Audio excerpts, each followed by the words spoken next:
I woke up from a coma to the sound of my business partner stealing my life. Not metaphorically, literally.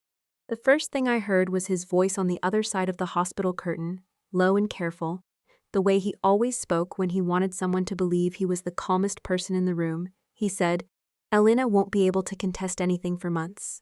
File the patent amendment tonight. Use my name as primary inventor." I could not move. I could not open my mouth.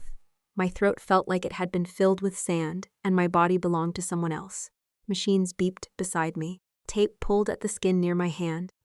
There was a plastic tube in my nose and pain blooming somewhere deep in my ribs, but I could hear him, Damon Price, my co-founder, my former best friend. The man who had held my hand 2 weeks earlier and promised that if anything ever happened to me, he would protect the company we built together. He was standing 5 feet from my bed, telling our patent attorney to erase me while everyone thought I might never wake up. Then he said the sentence kept me alive. "If she wakes up confused, we'll say it was always my design." The nurse moved somewhere behind him. Damon lowered his voice. "The board already believes she was unstable before the crash." That was when I remembered the blue notebook, the locked server, the time-stamped lab videos, and the dead man's switch I had built on my computer 3 months earlier, because one quiet part of me had stopped trusting him long before my heart was ready to admit it. Damon thought I had left behind a company he could inherit. He did not know I had left behind a timer, and 72 hours after I opened my eyes, every file he tried to bury sent itself to the patent office, our investors, my attorney, and the federal grant board with one subject line: "If I am missing, start here. My name is Dr. Elena Marlowe." And before the crash, people called me brilliant like it was the safest word for a woman they did not understand. Brilliant sounds flattering, but sometimes it is just a way to keep distance. People said it when I forgot to eat, because I was debugging sensor noise for 14 hours. They said it when I corrected equations in grant proposals instead of making small talk. They said it when I spoke too directly in rooms where men were allowed to be confident, but women were expected to be grateful, brilliant, difficult, intense, obsessed. Those words followed me through graduate school, through my first research fellowship, and eventually into the little converted warehouse where I built the invention. Damon tried to steal while I was unconscious. The invention was called synapse lace. It was not as dramatic as it sounds. At least not at first. The simple version is this: when people lose limb function because of nerve damage, amputation, or spinal injury, their bodies still send fragments of intention, tiny muscle signals, residual nerve patterns, micro-movements too faint for ordinary machines to understand. I spent 8 years developing a wearable interface that could read those broken signals, predict intended movement, and translate them into adaptive control for prosthetics and assistive devices. Not just open hand, close hand. Real-time intention, pressure adjustment, grip correction, learning from the user instead of forcing the user to learn the machine. I did not build it because I wanted to become rich. I built it because of my brother. His name was Sam. He was 2 years younger than me, and the only person in my childhood who made the world feel less sharp. When I lined up my pencils by height, he called it architecture. When I took apart the toaster to see how the spring worked and got grounded for a week, he snuck me library books about circuits. When other kids said I talked like a textbook, he said, "At least textbooks know things." Sam lost his right hand and part of his forearm in a factory accident when he was 23. The machine had been reported twice. Safety guard malfunction. Management delayed repairs. Insurance fought everything. By the time Sam received a prosthetic, he had already been taught by pain, paperwork, and pity that the world cared more about liability than usefulness. He hated that prosthetic. "It's like wearing a polite lie," he told me once, holding it in his lap. "It looks like help until I need it." So I built him prototypes, ugly ones at first, wires taped to sleeves, sensors that slipped when he sweated, algorithms that confused anger with grip and tension because his forearm muscles tensed when he got frustrated. Sam laughed through all of it. "You're going to make me a superhero or electrocute me," he said. "Both are possible." The night he first picked up a paper cup without crushing it, he cried. I pretended not to see, because he hated being watched when vulnerable. Then he said, "Elle, promise me this doesn't become one of those rich people medical toys." "I promise." "Say it properly." I looked at him. "It will help people who need it, not just people who can pay luxury prices." He nodded. "Good." Now make it stop pinching. Sam died 3 years later from complications after an infection that should have been caught sooner. By then, Synapse Lace was more than a sibling project. It was a research platform. Sam's patient journals, with his permission, became part of our early human factors framework. His frustrations shaped the design more than any investor ever would. The blue notebook was his. He used it to record daily notes during testing, day 14. Fingers too slow when reaching sideways, day 31. Works better after coffee, which proves machine has good taste, day 48. Elena forgets I am human when data gets exciting. Remind her nicely first, then throw sock. On the last page he used, he wrote, "If this ever works, don't let someone in a suit turn it into a trophy." I kept that notebook locked in my desk. That was the first proof object. The second was digital. Every prototype video, every lab record, every commit history, every sensor calibration, every design sketch, every late-night voice memo where Sam cursed at the glove until we fixed it, all of it lived in redundant storage with timestamps. I was obsessive about records because science without records is just memory wearing a lab coat. Damon used to tease me about that. "You document like you expect a courtroom," he said once. I replied, "No, I document like I expect men to remember selectively." He laughed. Back then, I thought he knew I was joking. I met Damon Price at a medical technology conference in Boston. I was 32, standing beside a poster nobody important had visited because my session had been placed between a coffee break and a keynote from a billionaire in sneakers. Damon walked up with 2 paper cups and said, "Your poster is the only thing in this room that does not look like it was designed to impress venture capitalists." I looked at him. That could be an insult. It's admiration. He handed me coffee. "I'm Damon. I build companies around people who hate building companies." That should have warned me. But he was good, very good. He understood enough science to ask intelligent questions, and enough business to make investors stop checking their phones. He had a background in medtech operations, a network of funders, and the kind of polished confidence I lacked. He could walk into a room full of surgeons, grant officers, and private equity partners and make each group feel he spoke their language. I had the invention. He had the stage. At first, it worked. We founded NeuroBridge Adaptive Systems in a windowless subleased office above a printing company. Damon raised the first seed round. I built the technical team. He handled investor calls. I handled prototypes. He wore suits. I wore the same black hoodie until Priya, my lead engineer, threatened to burn it for public health reasons. We fought, but productively at first. He wanted speed. I wanted safety. He wanted strategic exclusivity. I wanted clinical access. He wanted luxury rehabilitation centers as first customers. I wanted veterans' hospitals and public clinics. He would say, "We need revenue to create impact." I would say, "We need ethics so impact doesn't become marketing." He called me the conscience of the company during board meetings. People smiled when he said it. I smiled too, not realizing that sometimes when a man calls you the conscience, he is also telling others you are the obstacle. The first serious crack came during our Series B funding round. A major investor, Aldermass Ventures, wanted aggressive patent consolidation before releasing funds. They wanted all core intellectual property under NeuroBridge, clean and simple, with assignment agreements from every contributor and a founder structure that emphasized commercial leadership. That phrase bothered me. Commercial leadership. Damon said I was being paranoid. "It means they want me handling the market story," he said. "Why does the patent schedule list you as lead inventor on adaptive intention modeling?" He waved a hand. "Drafting error. It appears in 3 places. I'll fix it." He did not fix it. I caught it again in a board deck 2 weeks later. Then in a grant update. Then in a press briefing draft that said Synapse Lace began when Damon recognized an unmet clinical need. I marked the paragraph in red. Damon leaned in my office doorway that evening, arms crossed. "You're becoming territorial. I'm becoming accurate. The company needs a story investors understand. The story is that I built this because my brother needed it." His expression softened in a way that used to work on me. "I know. But tragedy doesn't scale, Elena." Something in me went still. "What did you say?" he sighed. "I mean, we can't lead every pitch with your brother. It makes people emotional." "Yes, but investors need market confidence. Sam is not a marketing tool." "Exactly. That's why we need to professionalize the narrative." Professionalizes. Another word people use when they want to remove the person who bled from the thing that shines. After that, I stopped letting Damon edit technical origin slides. He stopped inviting me to certain investor dinners. Small things changed. Condor invites disappeared. Bide packets arrived late. My requests for updated patent drafts sat unanswered. Aldermass partner Lauren Kessler asked me in one meeting if I was comfortable transitioning into a chief science role while Damon drove commercialization. I told her I was already chief science officer and co-founder, not a lab ornament. Damon laughed too quickly. Classic Elena.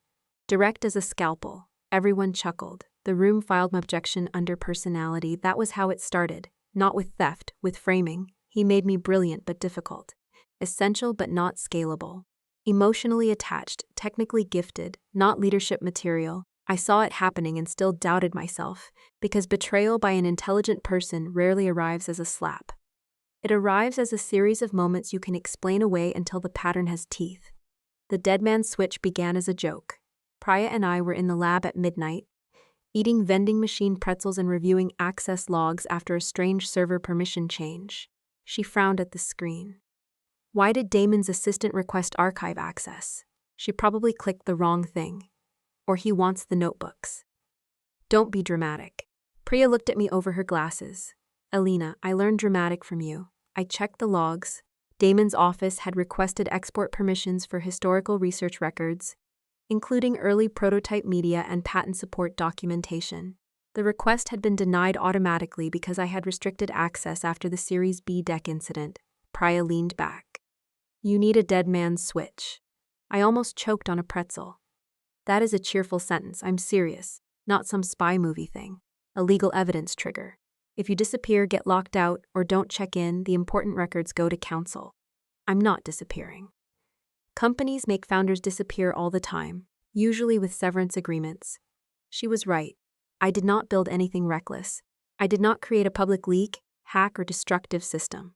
I built a lawful safeguard with our outside personal counsel, Mara Chen, and a forensic records vendor. A sealed evidence escrow. If I failed to authenticate within a set window after specific risk triggers, the system would send preserved copies of my invention records, authorship logs, patent drafts, access records, board correspondence, and a written statement to my attorney, the patent office contact, the federal grant compliance officer, and designated board observers. The trigger conditions were narrow.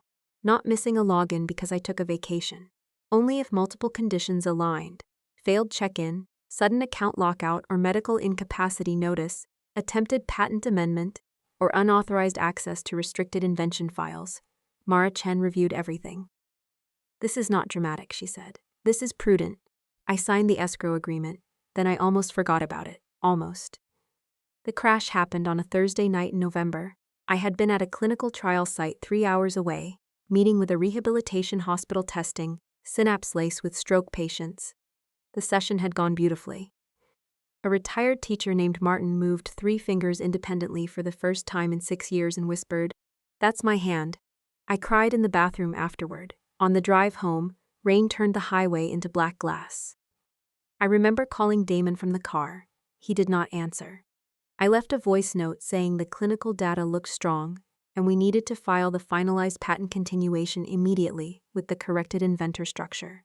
Then headlights appeared too close, a horn, a violent white flash, then nothing. Later I learned a delivery truck hydroplaned across 2 lanes and clipped my car into the barrier. No conspiracy, no sabotage.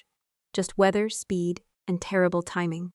I had 3 broken ribs, a punctured lung, a concussion, internal bleeding, and brain swelling that put me into a medically induced coma.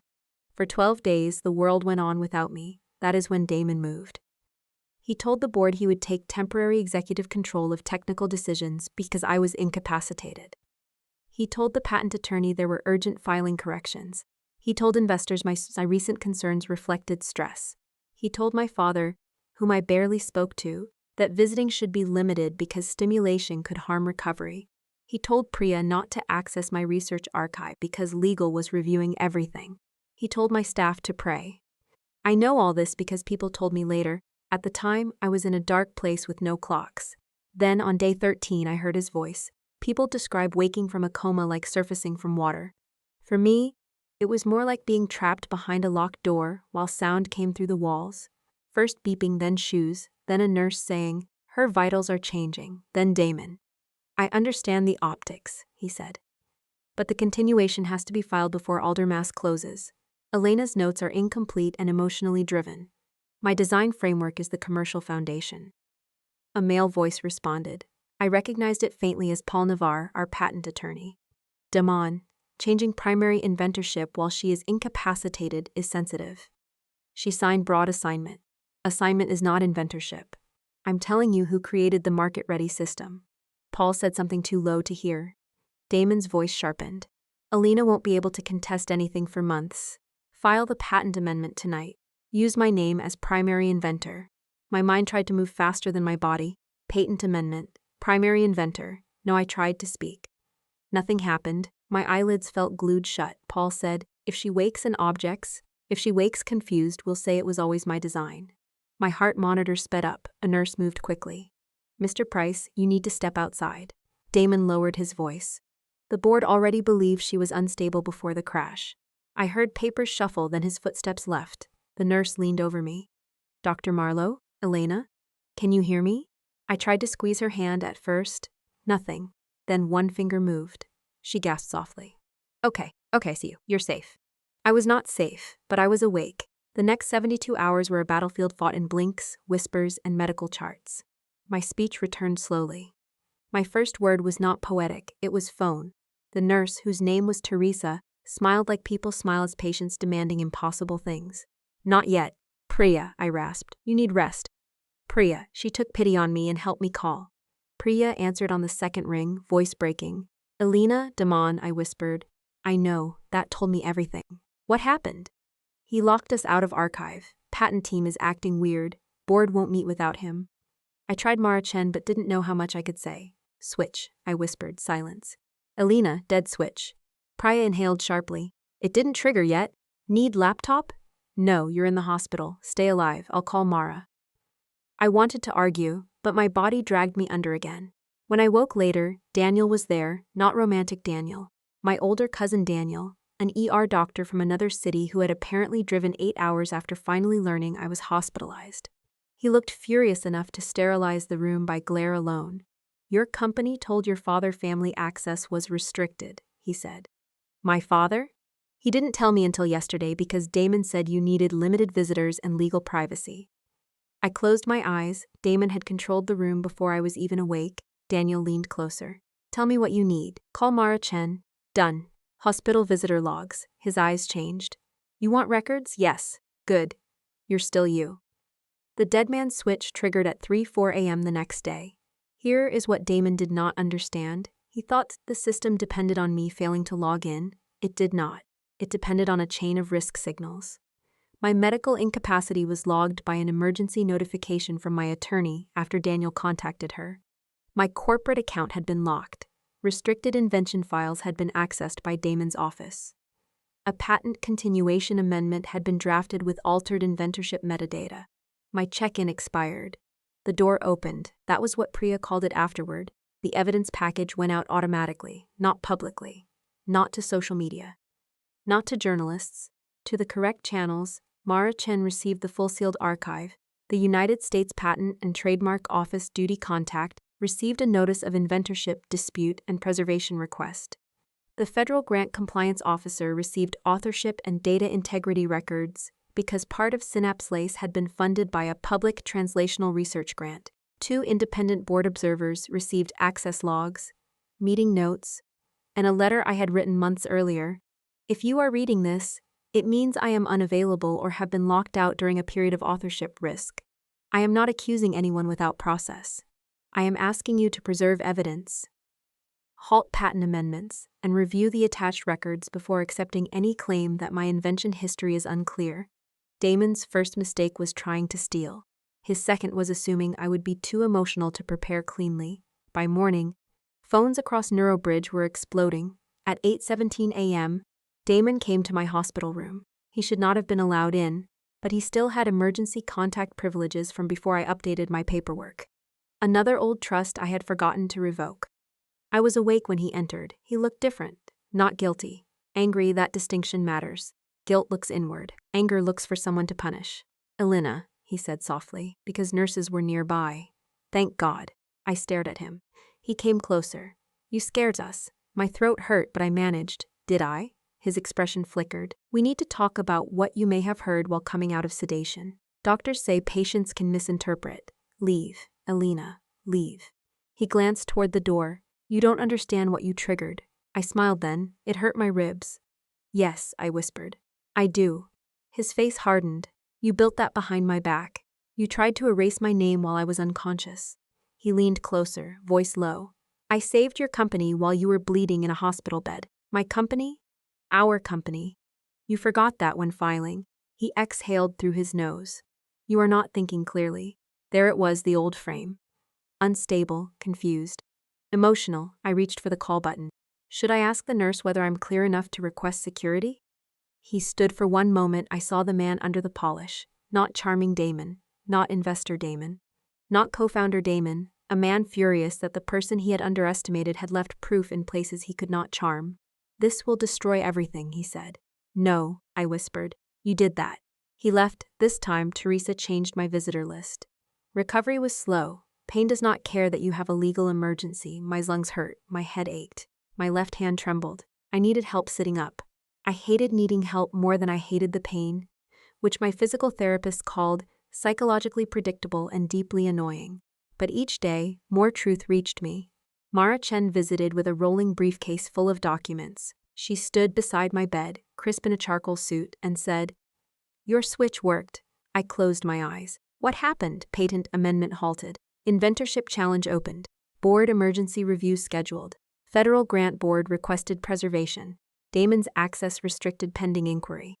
I breathed carefully because ribs punish relief. Did he file anything? He attempted. It is frozen. Can he claim confusion? He can claim the moon is a walnut. We have timestamps. I almost laughed, then winced. Mara softened. Alina, I need to ask something difficult. Are you prepared for what happens if we prove intent? What happens? He may lose position. Investors may panic. Company valuation may drop. Clinical trial timelines may freeze. I thought of Sam, his blue notebook. Martin moving his fingers, patience waiting for something better than polite lies.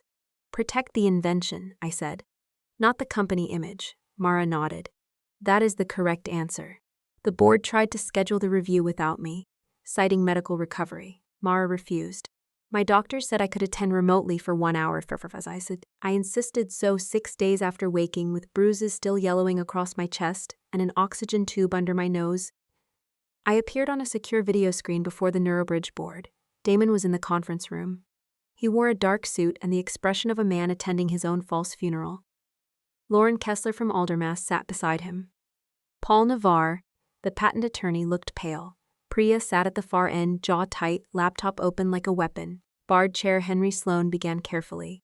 Alina, we are grateful you're recovering. This is a preliminary fact-finding discussion, not a formal adjudication. Mara Chen, seated beside my hospital bed, said, Given attempted patent action during medical incapacity, we will treat every statement as potentially relevant to legal proceedings. Henry swallowed. Understood. Damon leaned forward.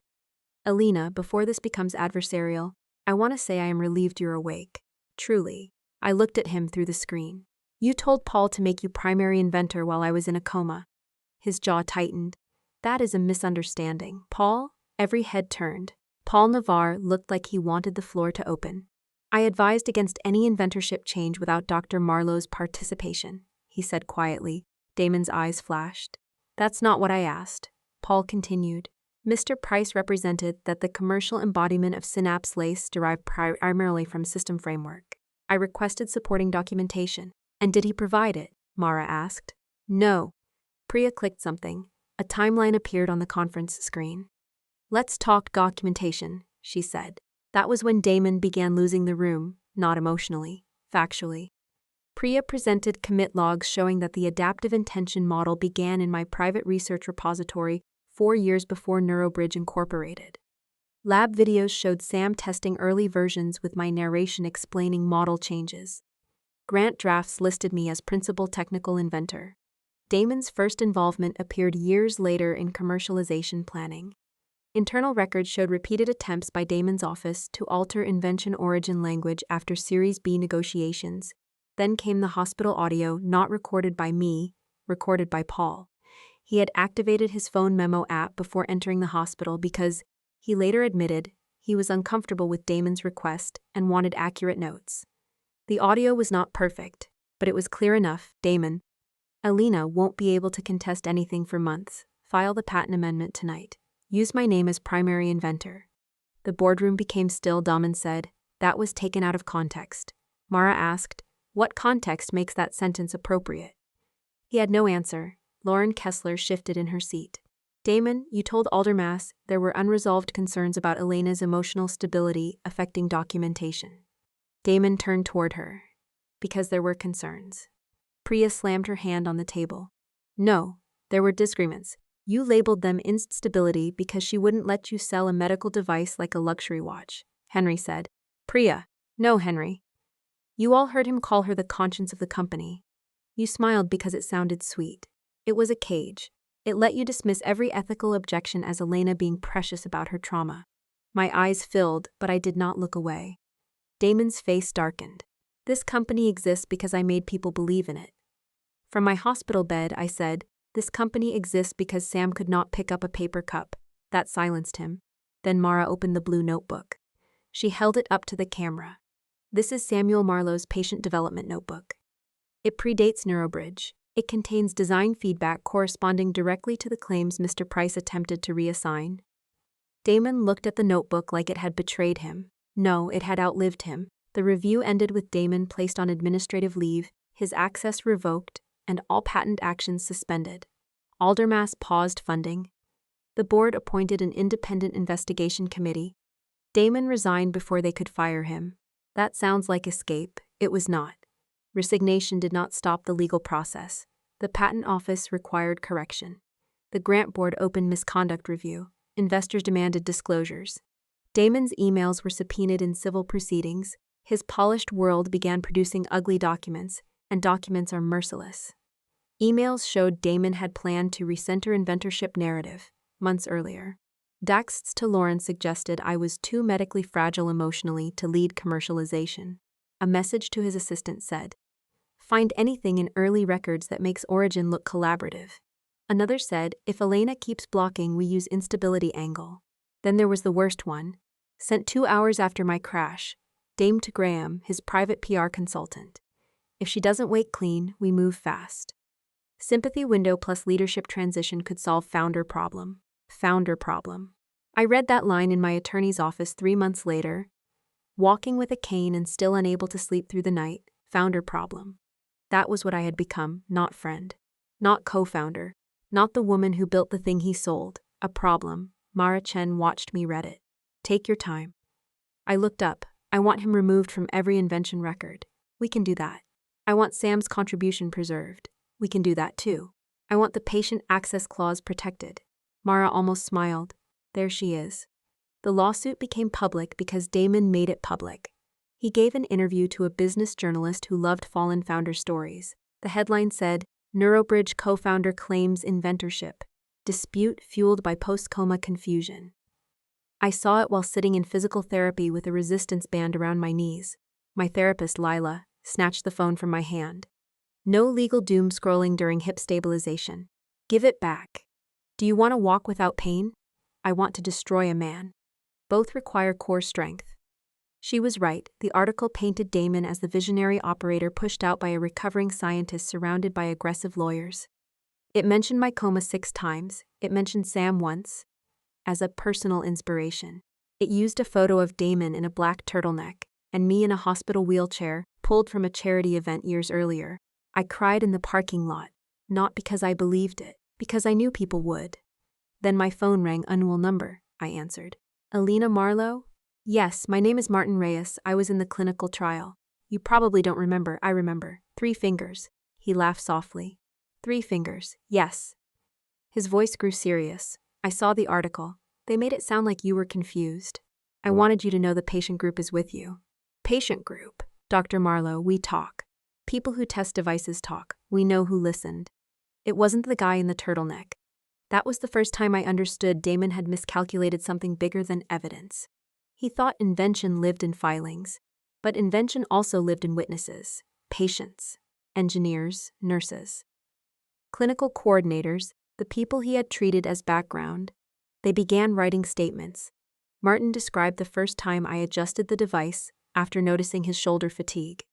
A veteran named Keisha wrote that Damon attended one demo for photos and left before the difficult calibration began. A rehabilitation therapist wrote that I spent weekends rewriting the grip response based on patient complaints Damon called edge cases.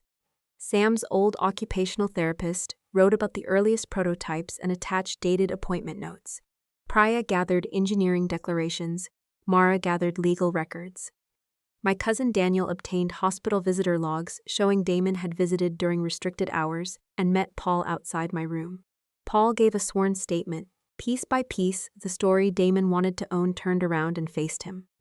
The public hearing was held 9 months after the crash. By then, I could walk without the cane most days, though stress made my left hand tremble. My hair had grown back unevenly around the surgical scar, and I wore it pinned low because I no longer cared about looking untouched. The hearing was before a federal grant integrity panel and connected to patent inventorship review. Not a dramatic courtroom, but close enough. Long table, microphones, lawyers, observers, transcripts, bad coffee. Damon arrived with a legal team and the same calm face he wore in my hospital room. I arrived with Mara Chen, Priya, Sam's blue notebook, and a small metal case containing the original prototype sensor band. My father came too. We had never been close. Grief had made us awkward after Sam died, but when I woke from the coma, he started showing up every Tuesday with soup he bought from a deli and pretended to make. Before the hearing, he stood beside me in the hallway. "I didn't protect you enough when you were young," he said suddenly. I looked at him startled. "Dad, no, let me say it. After your mother left, I thought feeding you and paying bills was the job. Sam knew how to love you out loud. I didn't." My throat tightened, he continued. "I can't argue science today.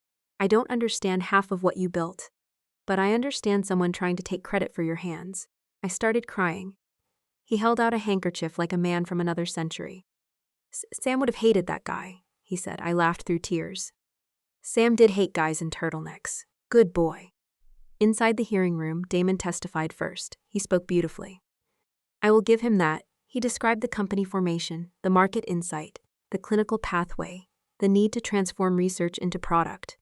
He acknowledged I had made important technical contributions, but argued that Synapse Lace as a patentable platform emerged from our joint strategic design. Important technical contributions, that is how erasure sounds when it wears a suit. Then Mara began questioning him. She did not shout. She did not accuse wildly. She walked him through dates. "When did you first meet Dr. Marlowe?" "May 17, 2019. Before that date, had you worked on residual muscle signal prediction?" "No." "Had you designed adaptive prosthetic control algorithms?" "No, but..." "Had you met Samuel Marlowe?" "No." "Had you seen the prototype sensor band?" "Had you authored any technical document describing pre-contact adaptive intention modeling?" Damon paused. "No." Mara placed the first prototype record on the screen, dated 2016. My voice in the video, younger, tired, excited. "Sam, try opening slowly. Don't force the grip. I changed the prediction threshold after yesterday's cup collapse." On screen, Sam lifted his eyebrows. "Cup collapse sounds like a medieval tragedy." People in the room laughed softly. I cried silently. The video continued. My hands adjusted wires. Sam moved. The device responded imperfectly but clearly. Mara asked Damon, "Were you present?" "No." "Did you contribute to this design?" "No." She moved to the next record. Commit history. Grant drafts, lab notebooks, clinical notes. Every document dated before Damon. Every claim element tied to work I had done. Then she played the hospital audio. Damon closed his eyes. There is a particular silence that follows a person hearing their own greed in a room where charm cannot edit it. That silence filled everything. When it was my turn to speak, I stood carefully. My ribs had healed, but memory still made me move like pain was nearby. I placed Sam's blue notebook in front of me. My brother wrote in this notebook because he trusted me to turn frustration into design. He did not care about patents. He cared that the device pinched less and listened better. That is what Synapse Lace is. Listening, mathematically structured. I looked at Damon. I do not deny that Damon helped build NeuroBridge as a company. He raised money. He opened doors. He made people look at something they might have ignored. But opening doors is not the same as inventing what is carried through them. Damon stared at the table. I continued. "For years, Women in technical fields are told to be grateful when someone translates them. Then the translator starts believing he authored the language. Priya wiped her eyes. I built the core invention before NeuroBridge existed. I documented it because documentation is respect. Respect for patients, respect for public funding, respect for the truth. When I was unconscious, Damon attempted to change that truth because he thought my silence was an opportunity. I held up the notebook. But silence is not absence when records exist. The panel ruled weeks later. Inventorship correction preserved my primary inventor status and removed Damon from claims he had not contributed to. His role was limited to company formation and commercialization, not core technical invention. The grant board found serious misrepresentation and referred certain matters for further legal action.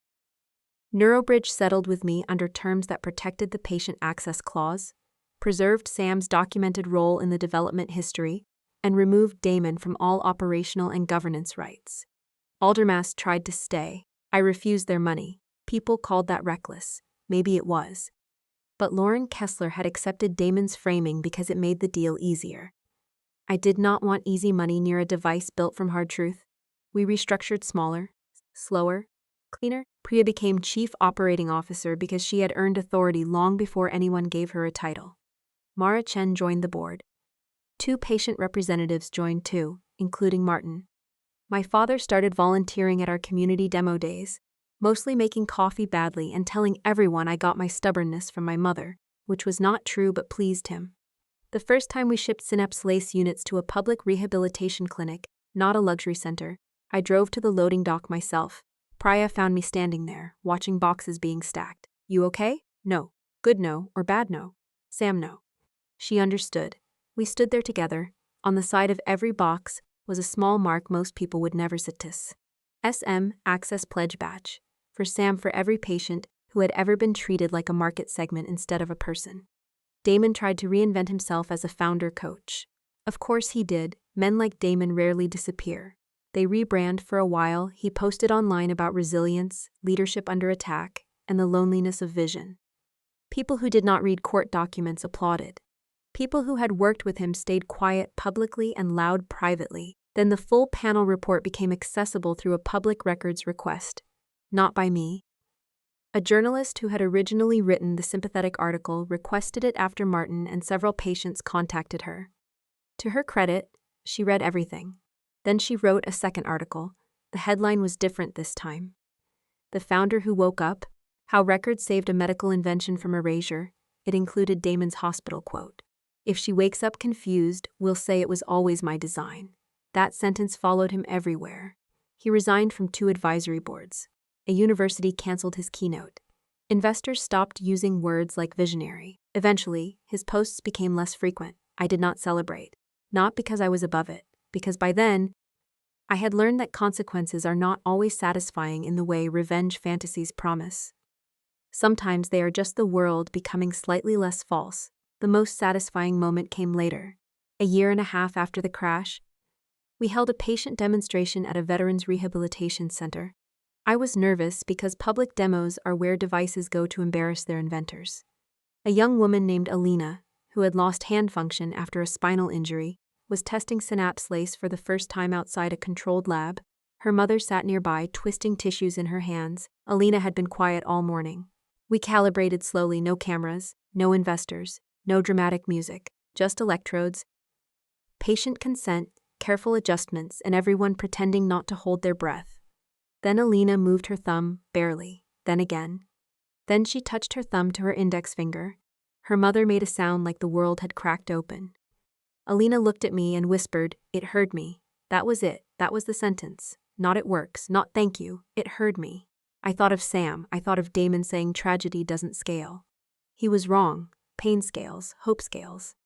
Listening scales if you build systems that refuse to erase the people who make them possible. After the demo, I went outside and sat on the curb behind the rehab center. Not very CEO-like, but I have always trusted curbs more than conference chairs. My father came out and sat beside me with difficulty. "My knees hate you," he said. "You chose to sit. You look like someone who shouldn't be alone." We watched delivery trucks move along the road. After a while, he said, "Sam would be unbearable right now." Yes, bragging. So much. taking credit, only for the funny parts. Dad nodded, then he said, "I'm glad you woke up." It was such a simple sentence. I leaned my head on his shoulder and cried. The dead man's switch remained active after that, but I changed its name, not because I was afraid of the phrase, because I no longer wanted my safety system named after absence. I called it the witness protocol. Every major project at NeuroBridge now has one, not controlled by one founder, not hidden in fear, built into governance, evidence escrow, authorship logs, ethical review triggers, patient access protections, whistleblower channels. Boring words with beautiful consequences. People sometimes ask if that means I still do not trust anyone. I tell them trust is not the absence of records. Trust is what records allow honest people to survive. Priya says that should be printed on mugs. Mara says mugs create discoverable evidence. They are both right. I still keep Sam's blue notebook in my office. Not locked away anymore, in a glass case beside the first prototype sensor band. Visitors often assume it is a branding object, a sentimental founder artifact. They do not know that those messy pages defeat a stolen patent. Sometimes I open it when I work late, day 48. Elena forgets I am human when data gets exciting. Remind her nicely first, then throw sock. I still laugh at that. Then I look at the last page. If this ever works, don't let someone in a suit turn it into a trophy. I didn't, I tell him sometimes. Maybe that sounds strange. I don't care. Grief turns ordinary rooms into places where love keeps speaking. The crash changed me physically. My left hand still trembles when I am exhausted. I forget words sometimes. I cannot drive in heavy rain without pulling over. Bright hospital lights make my chest tighten. Recovery did not make me inspirational. It made me impatient with performance. But it also made me less afraid of being disliked. Before the coma, part of me still wanted Damon to approve of the way I balanced ethics and ambition. I wanted investors to find me brilliant but manageable. I wanted rooms to understand me without requiring conflict. After waking up to my own erasure, I stopped auditioning for comfort. At a conference 2 years later, a young founder asked during Q&A, "How do you protect your work without seeming paranoid?" The room laughed softly. I did not. I said, "You are asking the wrong question. The goal is not to seem calm to people who benefit from your lack of protection. The goal is to build transparent systems so nobody has to rely on vibes, hierarchy, or charm." The room went quiet. "Good, some truths deserve quiet," I continued. "Document your work, credit people early, put ethics in contracts, not speeches. Never let a person who calls you difficult become the only narrator of your value." A woman in the second row started crying. I recognized that cry. The cry of someone whose mind has been telling her the truth before her life was ready to follow. After the session, she came up to me and said, "My co-founder keeps saying I'm too emotional about the product because my dad died from the disease we're treating." I said, "Maybe your grief is why you noticed what others missed. That does not make your science weaker." She covered her mouth. I added, "And get a lawyer." She laughed through tears. That is the lesson I wish someone had told me sooner. Not everyone who helps you build should be allowed to hold the keys. Not everyone who speaks well understands what was made. Not everyone who calls your mission personal is honoring it. Some are preparing to dismiss it. And if you have a blue notebook, a lab record, a sketch, a timestamp, a draft, a witness, anything that proves where your work began, protect it before you need it. Because when people steal, they rarely start with the object. They start with the story. They say it was collaborative. They say you were confused. They say they commercialized it. They say your memory is emotional. They say your grief inspired the work, but their genius made it real. Do not wait until you are lying in a hospital bed, hearing your name being erased through a curtain. Build the record while your hands are steady. Choose the people who will tell the truth when you cannot. And if someone mistakes your silence for weakness, let your evidence speak in a voice they cannot interrupt. So let me ask you this. If you woke up and heard someone you trusted stealing everything you built, would you expose them immediately? Or would you let the trap close first? I used to think justice was a lightning strike. Now I know it is more often a timestamp, a signature, a saved message, a notebook no one thought mattered. A system built quietly because some part of you loved yourself enough to prepare for the day someone else stopped pretending. Damon thought my coma was his opportunity. He thought the machines beside my bed meant I was absent. But I was not absent. I was listening. And 3 days later, so was everyone else.